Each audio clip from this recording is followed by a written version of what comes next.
하나님 말씀 요한 3서 1장 1절에서 8절까지입니다. 요한 3서 1장 1절에서 8절 말씀 교독합니다. 하나님의 말씀입니다. 장로인 나는 사랑하는 가이오 곧 내가 참으로 사랑하는 자에게 편지하노라.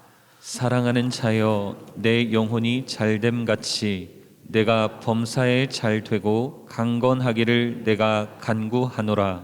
형제들이 와서 내게 있는 진리를 증언하되 내가 진리 안에서 행한다 하니 내가 심히 기뻐하노라. 내가 내 자녀들이 진리 안에서 행한다 함을 듣는 것보다 더 기쁜 일이 없도다. 사랑하는 자여, 내가 무엇이든지 형제 곧 나그네 된 자들에게 행하는 것은 신실한 일이니 그들이 교회 앞에서 너의 사랑을 증언하였느니라. 내가 하나님께 합당하게 그들을 전송하면 좋으리로다. 이는 그들이 주의 이름을 위하여 나가서 이방인에게 아무것도 받지 아니함이라. 그러므로 우리가 이 같은 자들을 영접하는 것이 마땅하니 이는 우리로 진리를 위하여 함께 일하는 자가 되게 하려 함이라. 아멘. 아멘. 자, 요한 3서 오늘 보면 받는 사람의 이름이 정확히 써져 있죠. 가이오. 그리고 요한 3서에 이제 세 명의 이름이 등장하죠. 가이오. 그리고 9절에 보면 디오드레베, 12절에 보면 데메드리오. 그냥 쉽게 생각하면 가이오하고 데메드리오는 우리 편, 좋은 사람, 그리고 디오드레베는 나쁜 편, 우리 편이 아닌 나쁜 사람, 이렇게 생각하고 보면 됩니다. 참 뭐라고 할까요? 아이러니하다고 할까요? 이서에서는 이탈한 적그리스도를 믿는 그런 사람들을 받아들이지 마라, 그렇게 알지요. 우리가 어제 또 그제 말씀을 읽었으니까 압니다. 그런데 도리어 사도의 편지를 갖고 이 데메드리오가 에베소 지역의 한 교회, 아마도 디오드레베가 그 교회의 중심 인물이었던 것 같습니다. 근데 도리어 그들이 이 사도의 편지를 갖고 간 데메드리오를 받아들이지를 않는 그런 상황에서 가이오에게 사도가 추천서를 줘서 이 데메드리오를 받아들이고 잘 모셔라. 그러니까 이서에서는 흔히 말하는 이단들을 용납하지 마라. 3서에서는 이단으로 인해서 교회가 어떤 의미에서 신천지의 산옮기기 같은 작전에 넘어간, 그러니까 가이오 네가 이 사람을 받아줘라, 이렇게 3서의 내용은 그렇게 되는 겁니다. 세 사람, 그 가운데서 우리가 제일 모르는 사람이 디오드레베고, 가이오하고 데메드리오라는 사람은 이것도 확실한 건 아닙니다. 학자들에 따라 얘기가 다르는데 성경에 가이오라는 이름이 신약 성경에 한 5번 정도 나오거든요. 근데 어떤 학자들은 로마서 16장에 나오는 바울이 감사했다고 소개한 인물 가운데 16장 23절에 나오는 가이오, 나와 모든 교회를 돌봐준 가이오, 이 사람일 확률이 높다. 이 가이오가 옛날 성경에는 식주인으로 설명된 가이오일 확률이 높다라고 이 가이오를 설명하는 분도 있습니다. 그러면 바울에 이어 요한에게도 인정받은 나의 사랑하는 가이오, 대단한 분인 것을 생각할 수가 있습니다. 12절 데메드리오도 이것도 학자들에 따라 의견이 갈라지니까 100% 정확한 건 아닌데, 만약에 어느 학자의 이야기가 맞다면 에베소에서 바울이 복음을 전할 때 바울에게 반항을 했던, 그 복음을 반항해서 사람들을 선동해서 도리어 고난으로 몰려고 했던 은장색, 그 이름이 데메드리오입니다. 사도 요한이 사역했던 곳이 에베소지요. 그렇기 때문에 이 데메드리오가 나중에 복음을 받아들여서 교회의 일꾼이 되었다라는 학자들도 있습니다. 100% 맞는 것이라 할 수는 없지만, 그렇다면 이것도 또 놀라운 일인 겁니다. 복음의 능력이 핍박자를 도리어 변화시켜서 전도자로 만든 이름이라고 할 수가 있죠. 자, 오늘 우리는 짧은 시간인데 20세기의 가장 유명한 성경 구절 하나를 빨리 살펴보려고 합니다. 2절, 사랑하는 자여 내 영혼이 잘됨 같이 내가 범사에 잘되고 강건하기를 내가 간구하노라.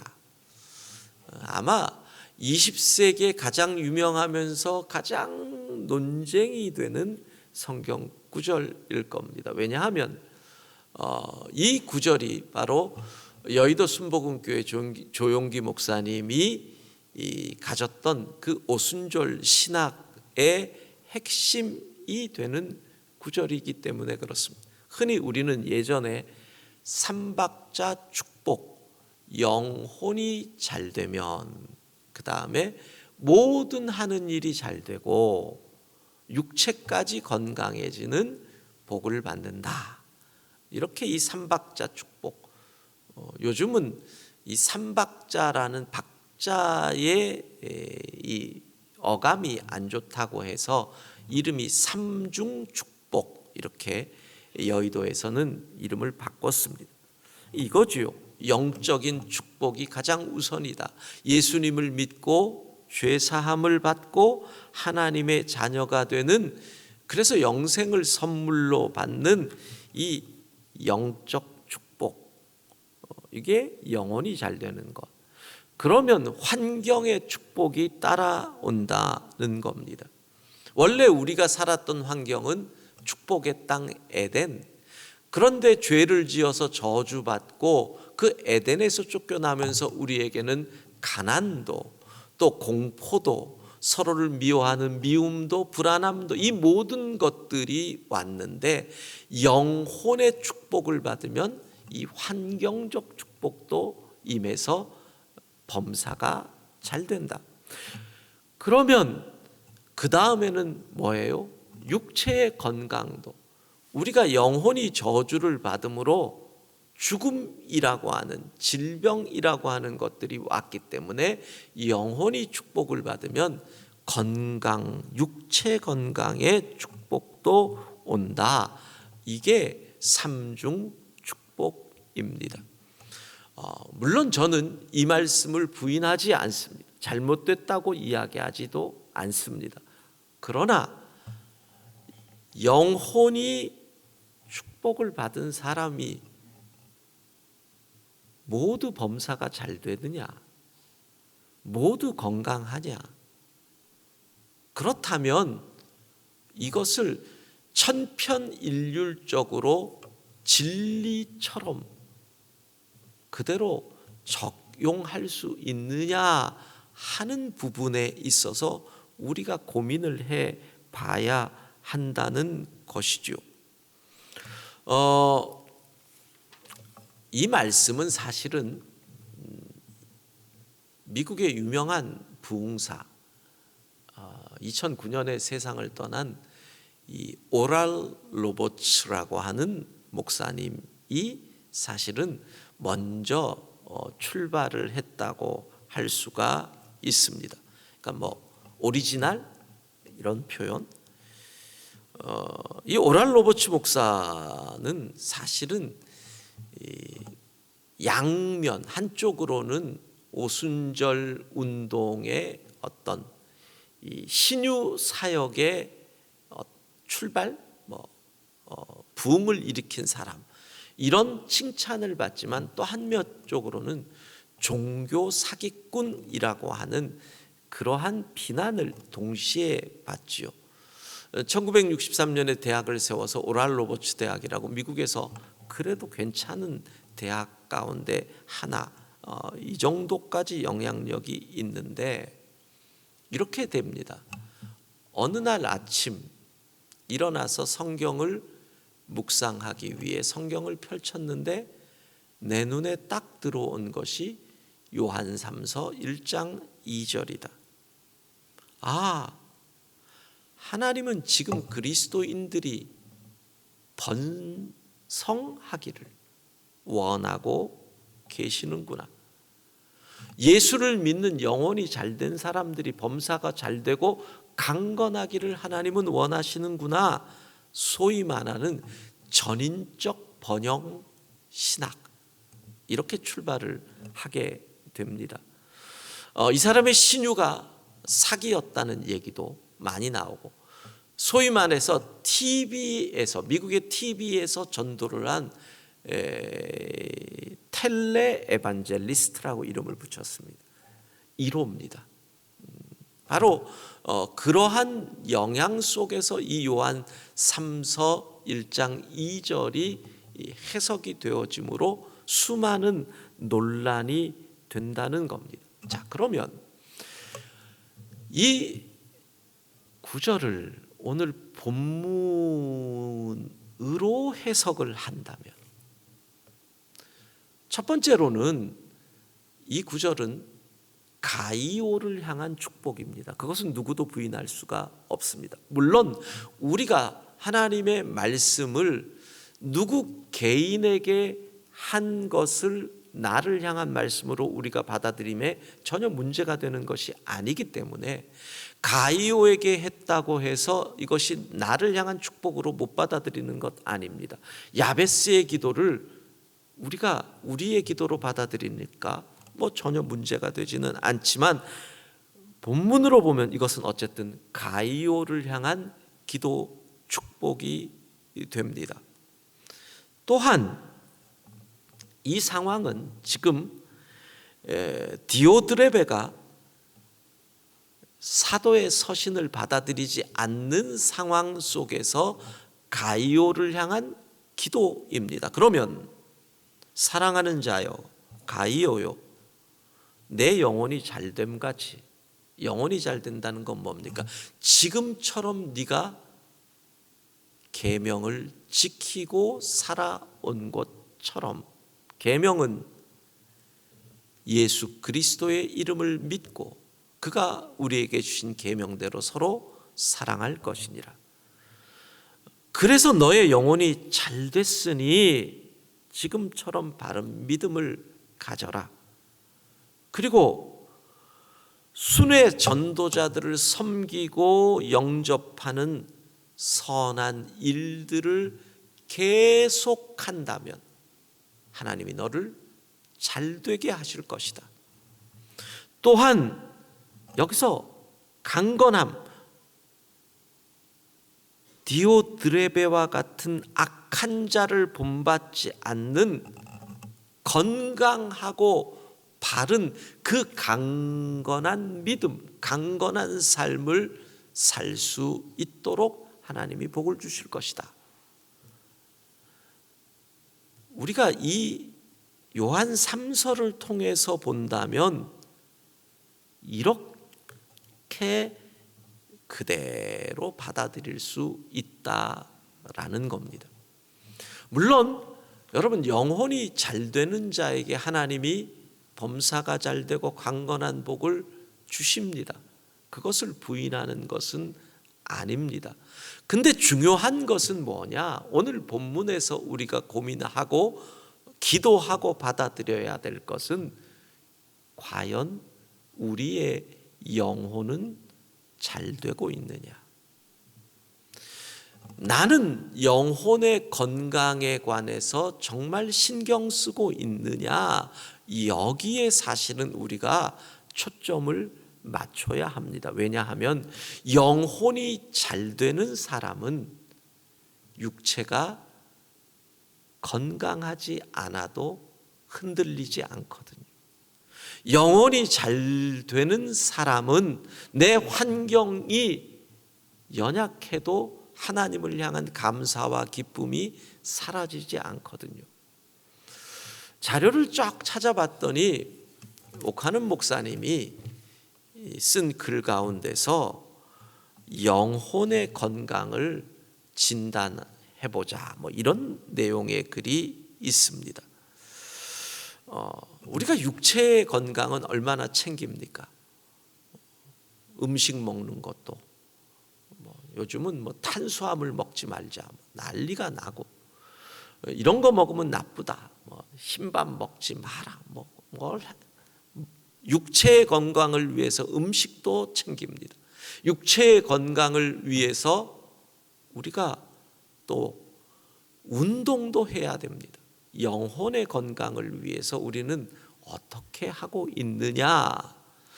오카는 목사님은 이렇게 얘기합니다. 영혼의 건강을 첫 번째로 내가 하나님을 즐거워하면 영혼이 건강한 것이다.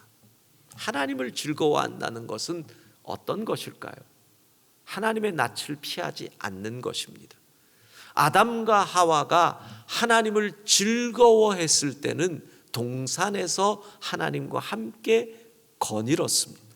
그런데 죄를 짓는 순간 여호와의 낯을 피하더라. 여러분이 예배가 즐겁다면, 하나님의 말씀을 읽는 것이 귀하고 즐겁다면, 찬양하는 것이 기쁘다면 여러분은 지금 하나님을 즐거워하는 것입니다. 그렇지 않다면 여러분의 영혼의 건강을 체크하셔야 됩니다. 두 번째, 건강하고 형통할 때 하나님을 더 찾으면 영혼이 건강하다는 겁니다. 왜냐하면 우리의 영혼은 형통에 약합니다.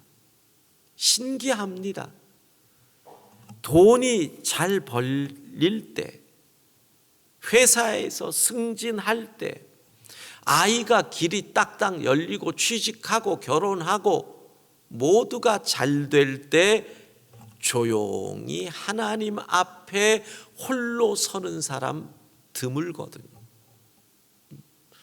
그래서 내가 뭔가 잘 될 때, 그때 하나님 앞에 홀로 서는 사람, 그런 사람이 영혼이 건강한 사람이라는 겁니다. 세 번째로, 인생의 풍랑을 만났을 때 나의 반응을 보면 내 영혼이 건강한지 안 한지를 알 수 있다는 겁니다. 여러분, 우리의 인생은 태평양을 배 타고 건너는 겁니다. 길다는 거죠. 그런데 언제나 잔잔할 수 없습니다. 파도가 칠 수 있습니다. 수에즈 운하가 배가 쓰러져서 막힌다고 누가 생각하겠습니까? 그때 나의 반응이 하나님을 원망하느냐, 아니면 불평하느냐, 하나님이 없다, 하나님이 계시면 이럴 수 있어, 그러면서 하나님을 떠나느냐, 아니면 감사하고 기도하느냐, 그것을 볼 때 내 영혼의 건강성을 체크할 수 있다는 겁니다.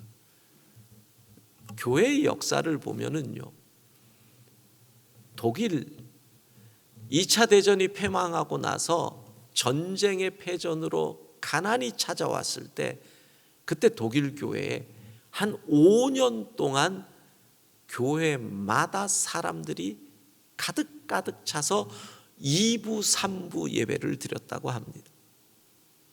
5년간. 그리고 가난을 벗기 시작하면서부터 교회가 비더라. 형통할 때 사람은 무너집니다. 제 기억으로도 그렇습니다. 제가 미국에서 목회할 때 미국의 9.11이라고 하는 테러가 이 세계 무역센터의 비행기가